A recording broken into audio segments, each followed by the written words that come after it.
and one person who doesn't go away on any issue is my mercurial friend and colleague, Peta Credlin. Good evening, Peter. Delighted to be with you, Alan. Now, listen, you know we literally get hundreds of emails. I love reading these emails. People can make contact, by the way, alan@skynews.com.au. But this is what Florence has sent to me, or it may be Brenda from Florence's email, and she writes, quote, you keep quiet. Hello, Alan. Could you please, I did tip her off today, could you please persuade your colleague Peta Credlin to become the Victorian Premier?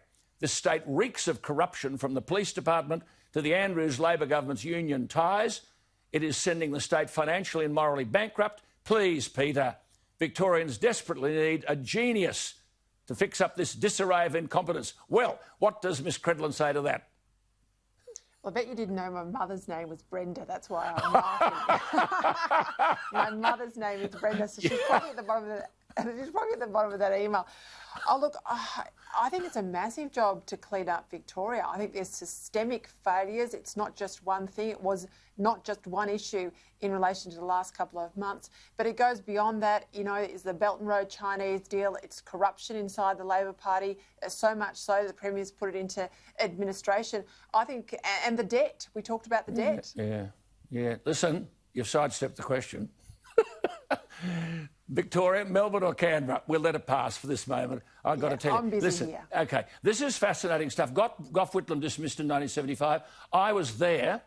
It was our biggest constitutional crisis. It was extraordinary. We could talk for the next 2 hours. The historian Jenny Hocking, as you know, has spent a decade fighting for the release of the documents. 211 letters, 1,200 pages.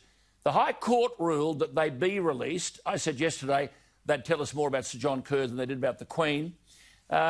Peter, that's about it, isn't it? I mean, the Queen was virtually removed. It was all the Queen's private secretary, Martin Charteris.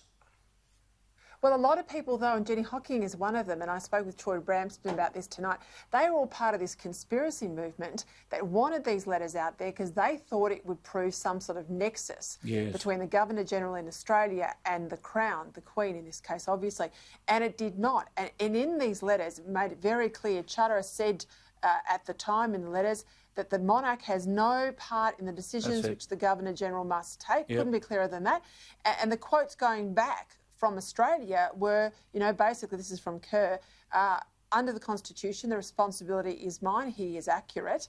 And he was of the opinion it was better for Her Majesty not to know in advance. I listened to people today get all uptight. How dare Kerr sack the Prime Minister without telling the Queen about it first? They don't know Constitutional Law 101, that's the first bit. That's it. And she is absolutely without blemish when it comes to these constitutional arrangements. And I think it's fascinating, but I want to ask you, because this came down to the blocking of supply, obviously in the Senate, and a Prime Minister who refused to call an election. So there was this massive impasse. I know what it's like working in Parliament House at a time of great tension. What was it like for you? Peter, as I said, we could be here all night, but I guess it's important to share this history with our listeners.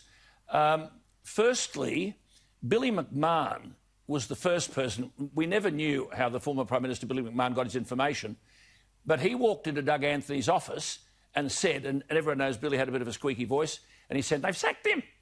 And everyone thought, oh, Billy, go away. What's he saying? He said, I think they've sacked him. So the next thing we knew, because what had happened was Kim Beazley's father was at the dispatch box speaking when the adjournment occurred, which, as you know, Peter, but our viewers may not know, that means when the Parliament resumes after lunch, the person at the dispatch box before lunch has the opportunity to finish the speech. So Gough Whitlam, who had gone to Yarralumla and been sacked, he went straight back to the lodge and had a steak. And in the middle of eating the steak, he had a piece of paper in his writing. So Brian George, the butler, said, and how are you, sir? And he said, the bastard sacked me. I beg your pardon, sir? The bastard sacked me. He didn't tell his own party, and yet when the Parliament resumed at 2 o'clock, Greg Withers, what was his first name? Reg Withers, had been told by Malcolm to pass the supply bills. So basically, the government, the Whitlam government, had the money because Kim Beazley Sr. was still at the dispatch box speaking. But for that steak, if he'd gone directly back to the Parliament, the course of history could have changed. That's right. Well, anyway, they then prorogued the Parliament, And we went out, and as you know, where the old Parliament House was, the Prime Minister's office, and John Wilson and I walked out. I couldn't believe what I saw. The King's Hall was just seething with people. And suddenly, almost all of Canberra had arrived. There were thousands and thousands outside. And the members of the government, who'd now become the government, the opposition until Whitlam was sacked, was standing on the balconies, and all the crowd down the bottom was saying, jump, jump, jump, you know, hating these people. And everyone thought, my God, shut up here or something's going to happen. And that was when... That was when David Smith, the Secretary of the Governor-General to prorogue the Parliament, came through the kitchens. And I was sort of standing here and I saw, because he couldn't get in the front, I saw David Smith come down, and that was the first time I realised that Gough had a bent left thumb. Because when he put his hand up like that, you could see this bent thumb, and that was when he said, long may we say, God save the Queen, because nothing will save the Governor-General. And now, just before we go, because, you know, often we talk about the dismissal, and people are not reminded what happened in the electorate 1 month after, when the electorate had the chance to right what some would say was Kerr's wrong and reinstate Gough Whitlam. What happened? Landslide. A landslide to Malcolm. And in fact, many people, they used the theme "Turn the Lights On." Because basically, I mean, this was at Khemlani, we were going broke, they were borrowing money illegally. Khemlani, this Iranian sort of money procurer, was shyster. Shyster was stuck in the Wellington Hotel. They were feeding him lemonade and potato chips to get this. And those were the days of the fax machine, and we could see these fax papers going everywhere. Look, it was it's extraordinary period in Australian history. But the theme of the election was turn the lights on. Let us get rid of all this debt. Let's get rid of all this dreadful economic mismanagement. And Malcolm, remember one thing also, Peter. People don't understand this. Trivial Pursuits question to you. You know everything about this stuff. How old was Malcolm Fraser? How old was he at the time? He was 45.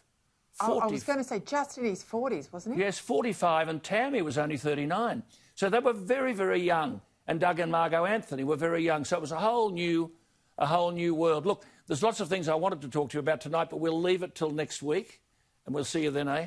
You can answer my question then. Look, it's so important, the oral history of the people that were there, and you were there on that day, and this moment of history with the letters being released.